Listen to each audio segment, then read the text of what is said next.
श्रीमद् भागवत महापुराणम स्कंद 3 अध्याय 5 विदुराचा प्रश्न आणि मैत्रियांचे सृष्टिक्रमवर्णन।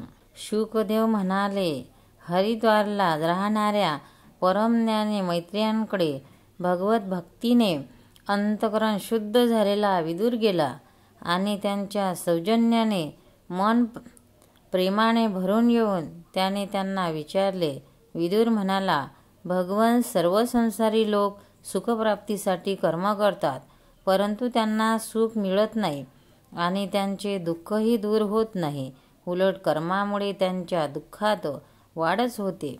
म्हणून याविषयी योग्य काय व अयोग्य काय हे आपण कृपा करून मला सांगावे। आपण दुर्भाग्यामुळे जे लोक भगवान श्रीकृष्णापासून दूर असतात, अधर्माचे आचरण करतात आणि अत्यंत दुःखी आहेत, अशांच्यावर कृपा करण्यासाठीच आपल्यासारखे भाग्यवान भगवत पृथ्वीवर संचार करतात। साधू शिरोमणी, आपण मला शांती देणाऱ्या अशा साधनांचा उपदेश करा की ज्यानुसार आराधना केल्याने भगवान भक्तीने पवित्र हृदयात विराजमान होतात आणि आपल्या स्वरूपाचा प्रत्यक्ष अनुभव करून देणाऱ्या सनातन ज्ञानाचा उपदेश करतात। त्रैलोक्याचे नियंते आणि पूर्णपणे स्वतंत्र असे भगवान श्रीकृष्ण श्रीहरी अवतार घेऊन ज्या ज्या लीला करतात, ज्या पद्धतीने अकर्ता असूनही त्यांनी कल्पनाच्या आरंभी या सृष्टीची रचना केली, ती स्थिर केली आणि जगातील जीवांच्या उपजीविकेची तरतूद केली आणि पुन्हा या सृष्टीला आपल्या हृदयाकाशात लीन करून घेऊन वृत्तीशून्य होऊन योगमायेच्या आश्रयाने जे निधस्त होतात, ते योगयोगेश्वर प्रभू एकच असूनही या ब्रह्मांडात अंतर्यामी रूपाने प्रवेश करून अनेक रूपात असे प्रगट होतात। तसेच ब्राह्मण, गायी आणि देवता यांचे कल्याण करण्यासाठी जे त्या त्या अवताराप्रमाणे लीलेने कर्म करतात, ते पण आम्हास सांगावे। सर्व यशस्वी पुरुषाचे मुकुटमणी असलेल्या श्रीहरीच्या लीलामृताचे कितीही पान केले तरी आमचे मन तृप्त होत नाही। सर्व लोकपतीचे स्वामी असणाऱ्या श्रीहरींनी कोणत्या तत्वांनी हे लोकपाल आणि लोक पर्वताच्या बाहेरच्या भागाची, ज्यामध्ये या सर्व प्रकारच्या प्राण्यांमध्ये अधिकारानुसार वेगवेगळा भेद जाणवतो, त्याची रचना केली आहे। ब्राह्मण श्रेष्ठ त्या विश्वकर्त्या स्वयंभू श्री नारायणांनी आपल्या प्रजेचा स्वभाव, कर्म, रूप आणि नामभेद याची कोणत्या प्रकारे रचना केली। भगवान उच्च नीच वर्णाचे धर्म मी श्री व्यासांच्या मुखातून अनेक वेळा ऐकले आहेत, परंतु श्रीकृष्ण कथामृताच्या प्रवाहाशिवाय इतर तुच्छ सुख देणारे धर्म ऐकण्याची इच्छा आता मला उरली नाही। त्या तीर्थरूप श्रीहरीचे गुण ऐकून कुणाची तृप्ती होईल। नारदासारखे महात्मे आपल्यासारख्या साधूच्या समाजात त्यांचे गुण गातात आणि ते गुणगान जेव्हा मनुष्याच्या कर्मरंध्रात प्रवेश करते, तेव्हा त्याची संसार चक्रात गुरफटवून टाकणारी गृहस्थ धर्माची आसक्ती नाहीशी होते। भगवान आपले परम मित्र मुनिवर व्यासांनी सुद्धा भगवंताच्या गुणाचे वर्णन करण्याच्या इच्छेनेच महाभारताची रचना केली। त्यात त्यांनी विषयसुखाचा उल्लेख करीत मनुष्यांची बुद्धी भगवंताच्या कथेकडे आकर्षित केली आहे। ही भगवत कथेची गोडी श्रद्धाळू पुरुषांच्या हृदयात जेव्हा वाढू लागते, तेव्हा ती त्याला अन्य विषयापासून विरक्त करते। तो भगवत चरणाचा अखंड चिंतनाने आनंदित होत जातो आणि त्या पुरुषाच्या सर्व दुःखाचा तात्काळ नाश होतो। जे आपल्या पूर्वजन्मीच्या पापामुळे भगवत कथेविषयी उन्मुख असतात, अशा शोचनीय पुरुषांनाही शोचनीय अशा अज्ञानी लोकांबद्दल मला नेहमी खेद होतो आणि निरर्थक संभाषण, कामे आणि चिंतनात काळ घालवितात. त्यांचे अमूल्य जीवन काळ पुरुष हिरावून घेतो. मैत्रेय मुने, आपण दिनांच्यावर कृपा करणारे आहात. भुंगा जसा फुलातील मध काढून घेतो, त्याचप्रमाणे या लौकिक कथांमधून सारभूत असलेल्या परम कल्याणकारी पवित्र कीर्ती श्रीहरीच्या निवडक कथा आमच्या कल्याणासाठी आम्हाला सांगा. त्या सर्वेश्वर भगवंतांनी संसाराची उत्पत्ती, स्थिती आणि संहार करण्यासाठी आपल्याला मायाशक्तीचा स्वीकार करून रामकृष्णादी अवताराद्वारा ज्या अनेक अलौकिक लीला केल्या, त्या सर्व मला सांगाव्यात. श्री शुकदेव म्हणतात, जीवाचे कल्याण होण्याच्या हेतूने विदुराने जेव्हा अशी प्रार्थना केली, तेव्हा मुनिश्रेष्ठ भगवान मैत्रेयांनी त्यांची प्रशंसा करीत म्हटले. मैत्रेय म्हणाले, साधू स्वभावात विदुरा, सर्व जीवावर अनुग्रह करण्यासाठी आपण ही फार चांगली गोष्ट मला विचारली.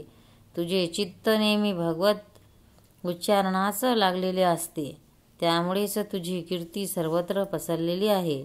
तू श्री व्यासदेवांचा ओरोस पुत्र असल्याने अनन्य भावाने सर्वेश्वर श्रीहरीचा आश्रय केलास. यात काही आश्चर्य नाही. तू प्रजेला शासन करणारा भगवान यमच आहेस. मांडव्य ऋषीच्या शापामुळे श्री व्यासांचा भाऊ विचित्रवीर्य यांच्या दासीच्या गर्भातून श्री व्यासांपासून तुझा जन्म झाला आहे. श्री भगवंत आणि त्यांचे भक्त यांना तू नेहमीच प्रिय आहेस. म्हणूनच निजधामाला जातेवेळी भगवंतांनी तुला ज्ञानोपदेश करण्याची मला आज्ञा केली आहे. म्हणून मी आता जगाची उत्पत्ती, स्थिती आणि लय यासाठी भगवंताने योगमायेच्या सहाय्याने केलेल्या वेगवेगळ्या लीलांचे क्रमशः वर्णन करतो. सृष्टीरचनेच्या पूर्वी हे विश्व म्हणजे आत्म्याचे आत्मा आणि त्यांचे स्वामी एकमेव परमात्माच होते. माया आवर्षणाची त्यांना इच्छा झाली असता सृष्टीमध्ये अनेक वृत्तीच्या भेदामुळे जी अनेकदा दृष्टीस पडते, तीही नाहीशी होऊन ते एकटेच उरतात. ते द्वेष्टा होऊन पाहू लागतात, परंतु त्यांना काहीच दिसले नाही, कारण त्यावेळी ते स्वतःच्याच अद्वितीय रूपाने प्रकाशित होत होते. अशा अवस्थेत ते स्वतःला नसल्याप्रमाणे समजू लागले. खरे पाहता ते असत नव्हते, तर त्यांच्या शक्ती निदिस्त होत्या, पण त्यांच्या ज्ञानाचा लोप झाला नव्हता. द्रष्टा आणि दृष्ट यांना एकत्र आणणारी शक्ती म्हणजेच कार्यकारणरूप माया होय. महाभाग विदुरा, या मायेच्या द्वारेच भगवंतांनी हे विश्व निर्माण केले आहे. काळाच्या शक्तीने जेव्हा या त्रिगुणात्मक मायेचा क्षोभ झाला, तेव्हा त्या इंद्रियातील चिन्मय परमात्म्याने आपला अंश असलेल्या पुरुष रूपाने तिचा चिदाभासरूप बीजाची स्थापना केली. तेव्हा काळाच्या प्रेरणेने त्या अव्यक्त मायेपासून महत्त्व प्रगट झाले. ते खोट्या अज्ञानाचा नाश करणारे असल्याने विज्ञान स्वरूप आणि आपल्यालाच सूक्ष्म रूपाने असलेल्या विश्वाचे प्रगटीकरण करणारे होते. नंतर चिदाभास गुण आणि कालाच्या अधीन असलेल्याच्या महत्त्वावर भगवंताची दृष्टी पडल्यावर त्याने विश्वाच्या रचनेसाठी स्वतःस रूपांतरित केले. महत्त्व विकृत झाल्यावर त्यातून अहंकाराची उत्पत्ती झाली. हा अहंकार कार्य, कारण आणि कर्ता यांच्या रूपात असल्याचे तोच भूतमात्र इंद्रिय आणि मनाला कारणीभूत आहे. तो अहंकार सात्विक, राजस आणि तामस असा 3 प्रकारचा आहे.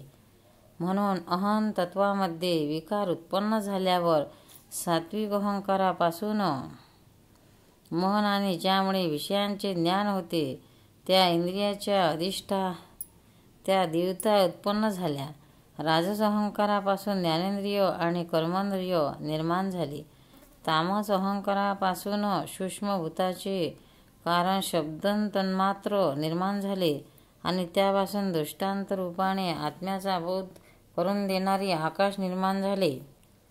भगवंताची दृष्टी जेव्हा आकाशावर पडली तेव्हा आकाशापासून काल, माया आणि चिदाभासाच्या योगाने स्पर्श तन्मात्र निर्माण झाले आणि त्यांच्या विकृत होण्याने वायूची उत्पत्ती झाली. अत्यंत बलवान अशा वायूने आकाशासह विकृत होऊन रूप तन्मात्राची रचना केली आणि त्यापासून विश्वाचे प्रकाशक असे तेज उत्पन्न झाले.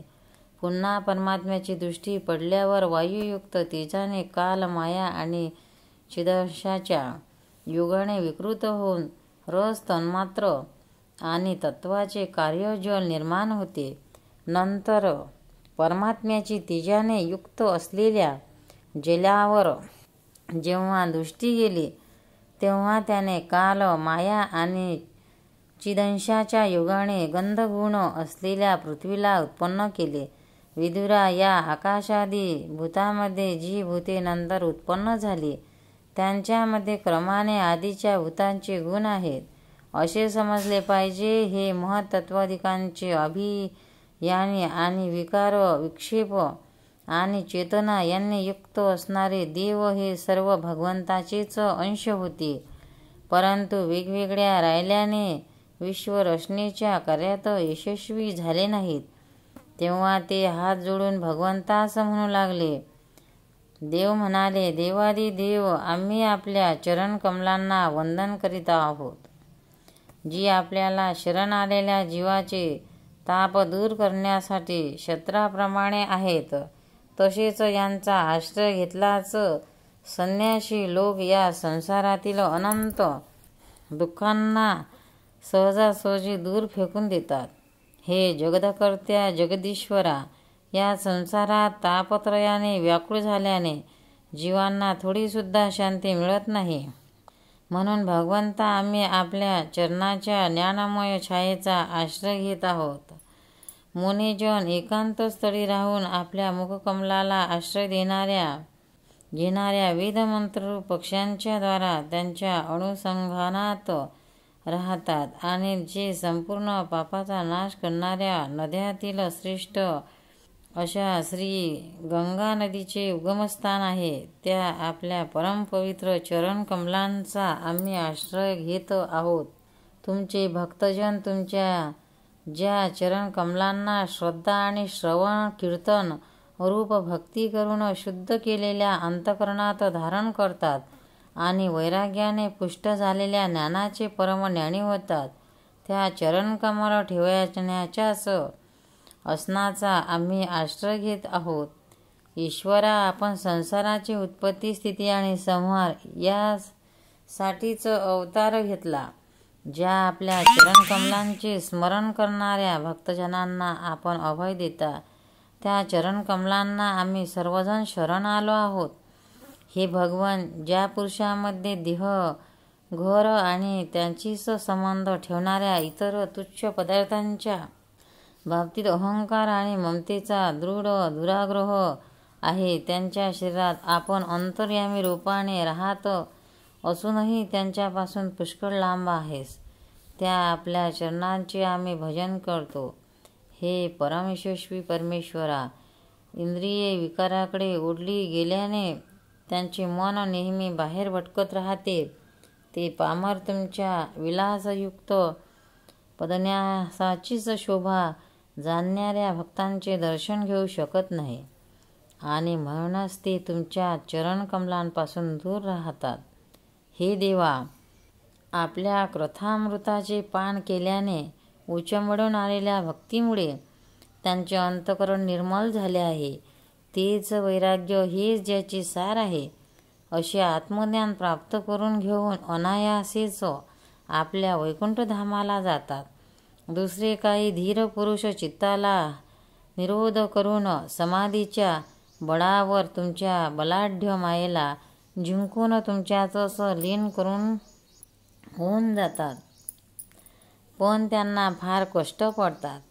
आपण भक्तिमार्गात मात्र काहीच कष्ट नाहीत. हे आदिदेवा, सृष्टीरचनेच्या इच्छेने आपण आम्हास त्रिगुणयुक्त केलेले असल्याने आम्ही भिन्न स्वभावाचे आहोत आणि म्हणूनच आम्ही आपापसात एक होऊ शकत नाही. म्हणून आपल्या क्रीडेचे साधन असणारे ब्रह्मांड रचून ते आपणास समर्पित करण्यास आम्ही असमर्थ आहोत. हे जन्म नसलेल्या ईश्वरा, ज्यामुळे आम्ही ब्रह्मांडाची रचना करून आपल्याला सर्व प्रकारचे भोग वेळेवर समर्पण करू शकू आणि जेथे स्थिर होऊन आम्ही सुद्धा प्रत्येकाच्या योग्यतेनुसार अन्न ग्रहण करू शकू, तसेच हे सर्व जीव सर्व प्रकारच्या विघ्नापासून दूर राहून तुमच्यासह आम्हाला भोग अर्पण करून आपापले अन्न भक्षण करू शकतील असा उपाय करा. कार्यरूप सृष्टी आणि आम्ही देवता यांचे आपण निर्विकार पुराण पुरुषच अधिकारण आहात. कारण हे देवा, प्रथम आजन्म अशा आपणच सत्वादी गुण आणि जन्मादी कर्माच्या कारणरूप अशा मायाशक्तीत आपले चिदाभासरूप विरस्थापन केले होते. हे परमात्मा, महत्त्व इत्यादी रूपांनी युक्त असे आम्ही देवगण ज्या कार्यासाठी उत्पन्न झालो आहोत त्या संबंधी आम्ही काय करावे? देवा, आपणच आपल्यावर अनुग्रह करणारे आहात. म्हणून ब्रह्मांडाच्या रचनेसाठी आपण आम्हाला क्रियाशक्ती आणि ज्ञानशक्ती प्रदान करावी. अध्याय 5 समाप्त. गोपाळ कृष्ण भगवान की जय. भक्तांनो, व्हिडिओ आवडल्यास व्हिडिओला लाईक करा, शेअर करा, सबस्क्राईब करा. तसेच बाजूला असलेल्या बेलवर क्लिक करा, म्हणजे याच्यापुढील सर्व व्हिडिओ तुम्हाला सर्वात आधी मिळत जातील. जय श्री कृष्ण.